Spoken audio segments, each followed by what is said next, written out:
There isn't a single organ of your body that has been left unspared because of pollutants. Air pollution is in fact causing a whole range of problems. The long-term impact of air pollution simply can't be ignored. In fact, our focus this time around is on the new perils of smog.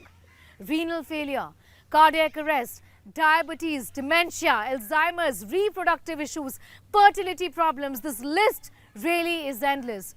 If there is one health emergency that you must be extremely worried about, it is air pollution.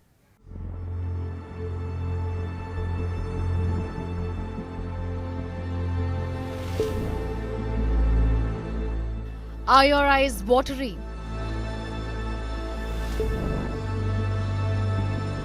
Or do you find it difficult to breathe in the dirty, toxic air? Or are you someone who is not affected by air pollution? At least, do you think you are not? What if we told you that this air that you're breathing could cause you cancer, or lung disease, or fail your kidneys, even if it doesn't cause you immediate discomfort?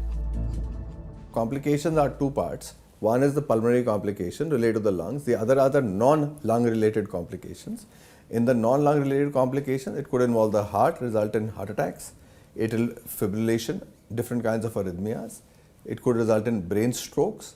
It could also result in diabetes and elevated sugars, and of course premature deaths. In recent years, the demand for air purifiers and anti-pollution masks have shot up. As many as 200 million people fear succumbing to toxic air. Inhaling this air has been equated with smoking 50 cigarettes a day. So who is worse, chain smokers or those who are living in Delhi? The latter, it seems. Air pollution is even causing diabetes. Basically, there are these new studies which have come, which have actually shown that air pollution levels have been associated with a higher glucose level, as well as a development of a new onset diabetes. And all this happens because of an inflammatory cascade that is triggered off by this air pollution. Whenever the pollutant air goes into our lungs, goes into the bloodstream, it triggers off an inflammatory cascade. This inflammatory cascade then reaches the various organs of the body, including the brain, the heart, the kidneys, the pancreas, and there causes a lot of damage. It affects our body organs in the most worst way. Particulate matter enters our airways first and causes an immune reaction we recognize as inflammation. This inflammation is a leading risk factor for COPD and lung cancer. It also can prematurely age our blood vessels and lead to more buildup of calcium in the arteries, a risk for stroke and heart attack. It can cause changes to heart rhythm and structure. Pollutants can impact your memory recall function as well as increase risk of Parkinson's disease by 56%. Pollution is also a risk factor for age-related macular degeneration, a leading cause of blindness. It can impair kidney function as well as damage it through chronic inflammation. One has to realize that these particles can be so fine that they can cross the bloodstream. So the first impressions of the smog causing problems to the other organs came in 1956 when there was a London smog. London smog was by burning carbon, by automobiles and deep winters of London. To the surprise of physicians, they found that there was a high increase of heart attacks during that London smog. So that started the chapter that smog does not affect only the lungs. There are many more organs that can be affected. And we know now that heart is the major cause of deaths due to pollution, not lungs.